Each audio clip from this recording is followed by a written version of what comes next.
এই যে আসামিরা তারা বাংলাদেশের নতুন সরকার আন্তর্জাতিক অপরাধ ট্রাইব্যুনালের নতুন প্রধান প্রসিকিউটর নিয়োগের সিদ্ধান্ত নিয়েছে। বর্তমান প্রধান প্রসিকিউটর তাজুল ইসলামকে সরিয়ে এই পদে অ্যাডভোকেট আমিনুল ইসলামের নাম বিবেচনায় রয়েছে বলে গুঞ্জন রয়েছে। অ্যাডভোকেট আমিনুল ইসলাম এর আগে বাংলাদেশ জাতীয়তাবাদী দল বিএনপির চেয়ারপারসন ও সাবেক প্রধানমন্ত্রী বেগম খালেদা জিয়ার দুর্নীতি মামলায় আইনজীবী দলের সদস্য হিসেবে দায়িত্ব পালন করেছেন। ওই মামলায় দণ্ডিত হয়ে তিনি কারাবরণও করেছিলেন। একটি নির্ভরযোগ্য সূত্র জানিয়েছে তাজুল ইসলামকে ইতিমধ্যে অনানুষ্ঠানিকভাবে তাকে প্রতিস্থাপনের সিদ্ধান্ত সম্পর্কে অবহিত করা হয়েছে।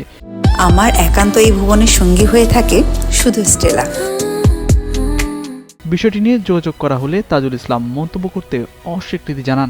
আন্তর্জাতিক অপরাধ ট্রাইব্যুনাল বর্তমানে জুলাই 2024-এর গণ আন্দোলনের সময় বিক্ষোভকারী ও পথচারীদের হত্যা ও আহত করার অভিযোগে আওয়ামী লীগের রাজনীতিক এবং আইনশৃঙ্খলা বাহিনীর সদস্যদের বিরুদ্ধে মানবতাবিরোধী অপরাধের মামলায় বিচার কার্যক্রম পরিচালনা করছে। ওই আন্দোলনের প্রেক্ষাপটে সাবেক প্রধানমন্ত্রী শেখ হাসিনার সরকার পতন ঘটে। এছাড়া 2009 থেকে 2024 সাল পর্যন্ত সময়ে সংগঠিত গুমের ঘটনা সংক্রান্ত মামলাও ট্রাইব্যুনালে বিচারাধীন রয়েছে।